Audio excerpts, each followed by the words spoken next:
Réalisez vous-même votre gel parfumant au musc blanc ou Tahara pour 3 €. Petit rappel, ce type de produit est souvent appelé gel intime, mais il ne doit jamais être appliqué sur les parties intimes proprement dites, mais au niveau du pli de laine, du décolleté, cou et poignet. Voici une formulation qui se rapproche au plus près des gels du commerce. Il vous faut du gel d'aloe vera, des gommes de xanthane et d'acacia, de la glycérine humectante et un émollient comme le Caprilis, un agent déodorant comme le complexe Farnesol Lémonester qui neutralise les mauvaises odeurs, un dispersant comme le Solubol ou le Disper, un conservateur et des agents parfumants, du musc et d'autres fixateurs comme les absolus de benjoin et de fèves de tonka, toutes les deux vanillées et caramélisées.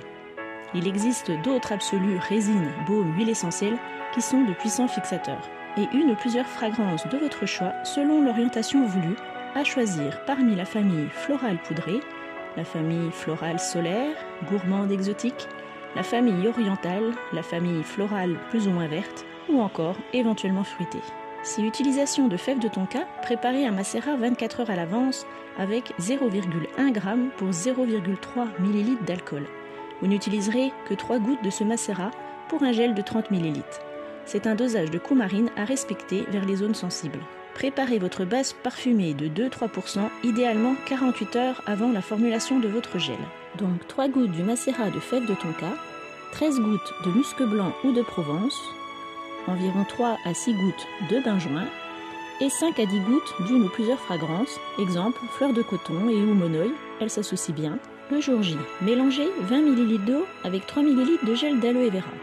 Dans 4% de glycérine, soit 1,2 g, mettre les gommes de xanthane à 0,5%, soit 0,15 g, c'est-à-dire une cuillerée pinch et un petit peu moins qu'une cuillère Smithden, et 1% d'acacia, soit 0,3 g ou une cuillerée d'ache. Ajoutez au mélange gel aloe vera eau, formez votre gel en mélangeant bien et en laissant un temps de repos de 5-10 minutes en continuant de mélanger de temps en temps. Le xanthane gélifie et l'acacia améliore la texture. Préparez l'actif déodorant à 2%, soit 0,6 g, soit entre 20 et 25 gouttes. Prédispersé avec 4 fois son volume dans du solubol ou disper, donc dans 2,4 g ou 80 gouttes. Ajoutez votre base parfumée. Ajoutez au premier mélange, puis 1,2 g de Caprilis et 6 gouttes du conservateur Cosgar. Et voilà, votre gel est un peu plus liquide et laiteux, mais il sent très bon et tient bien. Ça vous tente ? J'espère que cette recette vous a plu. Si c'est le cas, un pouce bleu et abonnez-vous. Merci d'avance.